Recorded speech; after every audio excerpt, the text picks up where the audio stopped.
Or as I like to say, because it don't mean a thing if it ain't got that swing. And that swing is something that you can use in your daily living. So today's message is entitled, The Call of the Elder, the Case for Elderhood and the Time of Tumult.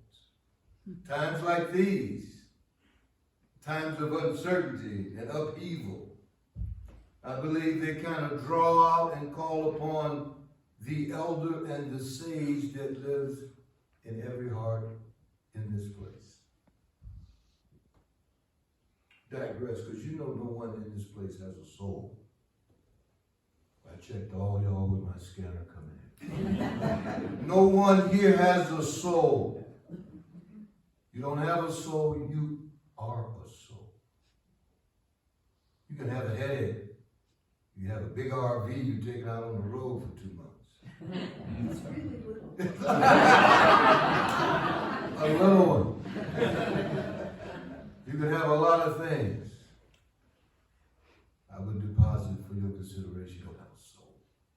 You have a soul.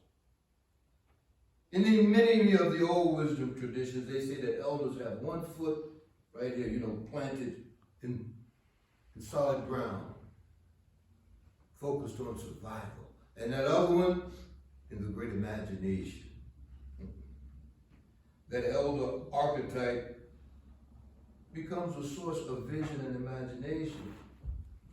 And as you all know, old age doesn't automatically make you an elder. Does not and cannot make the elder. Not if one grows old, but still hangs on to, shall we call them, infantile attitudes. Attitudes of domination and control. So I believe we fail to grasp the hidden beauty and power of elderhood if we only look through the lens of physiology of the physical. You see, when you speak of elderhood, you're also speaking of something metaphysical. Yes.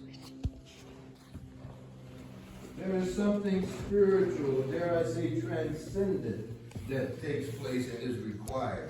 That's the difference between an older and an elder. Elders continue to contribute to the divisions in our society, to the divisions among ourselves. Elders do not. Elders foster unity above self-interest. In spite of our bodily aches and pains, y'all, we can relate, you know how that stuff goes. In spite of that, though, elders can become a deep source of life-affirming energy. You see, in this time of tumult, that elder, that sage that lives within each of you, we need you. We need you. Right now. See, elders are kind of humanitarians by instinct.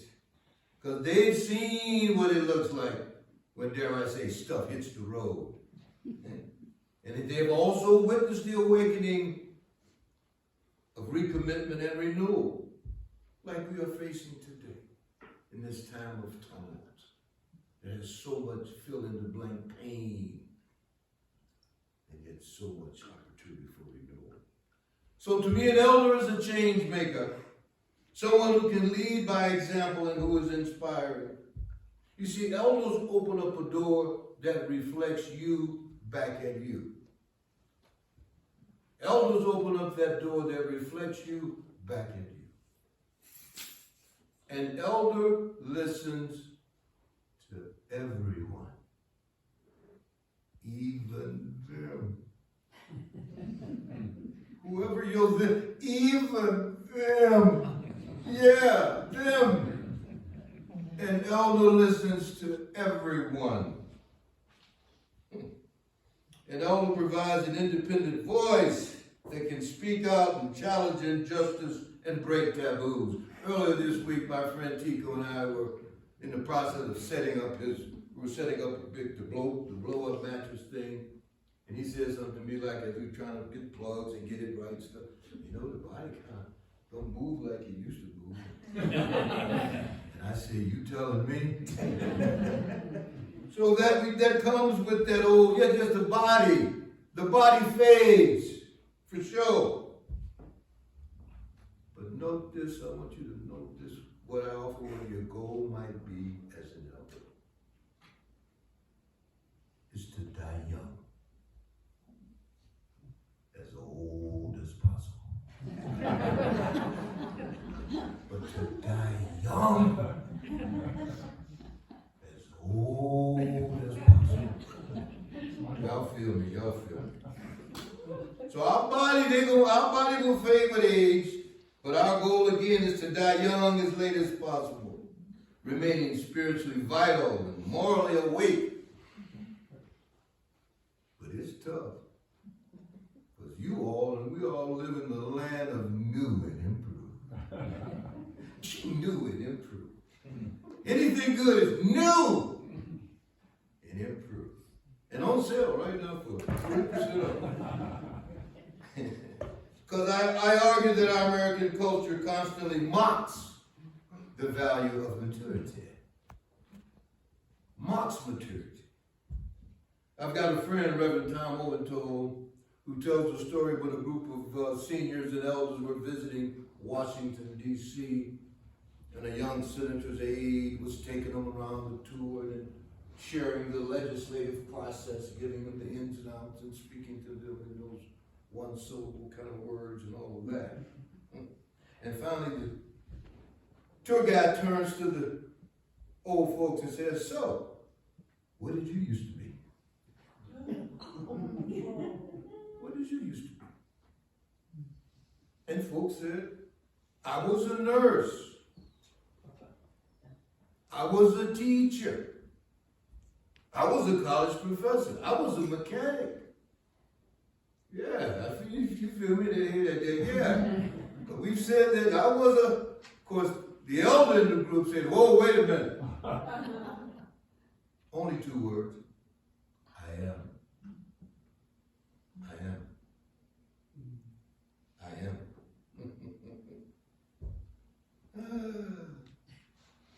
Yeah, think of it. I am. We are still here. Very much so. Another quick story. A grandmother, on her celebrating her birthday, grandson said, Grandma, you're so beautiful. She said, I ought to be, I'm 87. She said, honey, my beauty isn't decorative anymore. It is structural. Yes, she did. That's the kind of attitude I'm encouraging today. So whatever your age, may your beauty and your power become structural rather than merely pretty to look at. But ain't nothing wrong with that. But I'm speaking to that inner beauty and power that shines through. It shines through all matter because it comes from that spot, from the heart. Based upon experience, it is bathed by intuition and tradition. You know, there are few folks in our American culture willing to embrace our oldness. I find it so strange. But yet, same culture. Man, look at that old Corvette. That old, did you see that old book? I love going to that old village. Yeah? Oh my God, look at that teacup. It is so old and beautiful. We can do that with things. What's up with the home team? What's up with human beings? Things seem to gain value in old age. Why not you? Why not me? I say that's denied in our Western society to some degree. So we got to change that and do the best we can with what we got. There's a poet named May Sargent, and she says the following. Now I've become myself. It's taken time, many years and many places. I've been dissolved and I've been shaken. Worn other people's faces. But now I want to become myself. I dare to unmask myself. From here on out, and she has an offering for us. Try to wear only your face. Your face is a great face. It's your face. My friends, be current with the companions of your heart. Grow bolder, not older. You see, elders know you don't find life worth living. You make life worth living. You don't find it worth living. You make it so. Elders know that we humans are not the sum of our toys and of our trophies. Au contraire, we're the sum of our gifts. You know everyone in here, by the way, is born with a gift. She mentioned that my tradition is in West African spiritual tradition is from the Dagara people of a country called, little tiny country called Burkina Faso. And one of their founding principles, everyone is born a genius. You're born with a genie. You're born with a genie. We didn't get the memo. We want to reserve it only for my Uncle Albert. Talking about Einstein. My uncle, who I love. You reserve it? No. So remember what that bald-headed man said today? There's a genie inside. You're born with a genie. You're born with a gift. Imagine if you were shorty, you know that question your mom and dad asked you your whole life.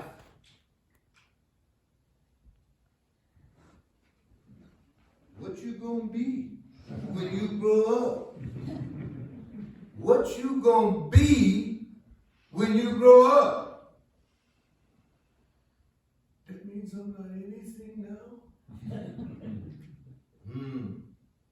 Try a village and everybody you meet saying this. Oh, we're so glad you're here. What gifts did you bring? Yeah, I feel you. All your life, all your uncles, your mama, your daddy, everybody, they come up to you, what gifts you got, kid? Yeah. So the elder learns and teaches us to write our resentments. Write them down. But write them in the sand. Write your resentments in the sand. Your commitments, please write them in marble. My friend and the author Stephen Jenkinson. Anybody know Stephen Jenkinson read any of this stuff? If you don't, look him up. Stephen Jenkinson. You'll eat him alive. He looks like the old guy. He says, if you continue to argue with the wise, W-H-Y-S, you continue to argue with the wise of your earlier days. And if you keep on looking for that payday and for that great amen that has eluded you so far, you are cheating a younger person. You're cheating a younger person knowing the red rush of a human life. People are watching you, elder, all day, every day. If you can't do it for yourself, think about the young folks who are watching. You are cheating a younger person of that red rush of a human life if we continue to live ourselves in the wise of our earlier days. You see, elders know, remember, and teach that life will be measured by the number of breaths you take. It don't matter. What matters is what you do, how you seize those moments that take your breath away. In a sense, elders make an effort to get to know the invisible. In a sense, elders get to know me to an original poem I wrote that I'd like to share with you at this time. Entitled Getting to Know the Invisible. Getting to know the invisible yet somehow known. Getting to know that unmistakable heart-based tone. Getting to know the unsmellable. Its aroma is locked in the cosmic jar. Getting to know the untasteable, yet it's served at an all-night energy bar. Getting to know the invisible, what does it mean? It means getting to know the only real sense that cannot be described. Getting to know that sense that cannot be described. You can only feel it. That's the unstealable, the undealable, that unwheelable, the unsealable. Talking about the feelable. The feelable. That's why the message is always in the music. Did you feel that? That's the feelable. To give you a concrete example, you know, we Americans, we need some data and some concrete stuff. That was concrete stuff. That's why I give you something, young fella, person. You're not a musician. I tell all musicians, you know, I'm a poet, so I take license with stuff. You're not a musician. You are a mathematician of the soul. I love you. The unsealable, the unwheelable, yes, that would be the feelable. You see, the invisible is constantly shooting ceaseless arrows all the time. Right at you. Yeah. Serving as a kind of what I call a memory hot toddy. A memory hot toddy. Most of the times these ceaseless arrows hit the midsection of your body. You get that feeling?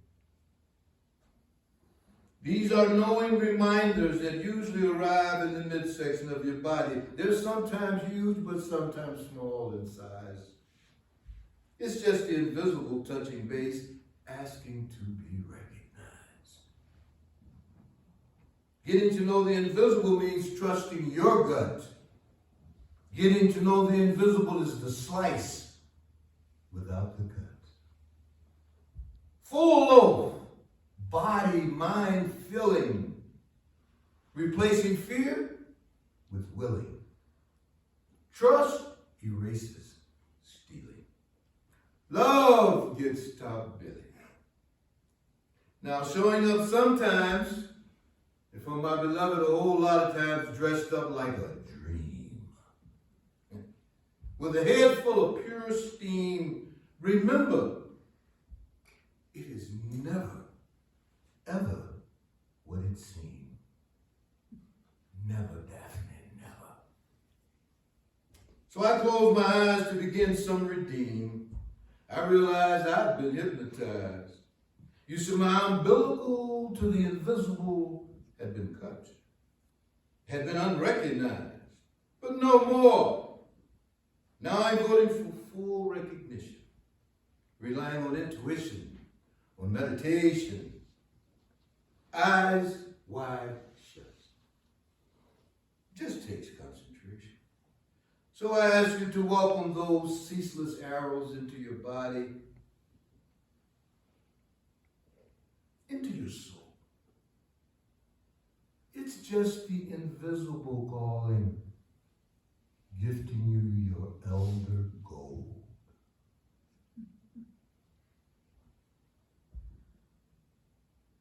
And so, my dear ones, may yours be a happy, hearty, and holy home stretch, laden with the giving and receiving of thanks and more thanks. Starting with the rousing cheer of gratitude for you and your ever-aging, unique, and precious self. May it be so. Blessed be. Amen.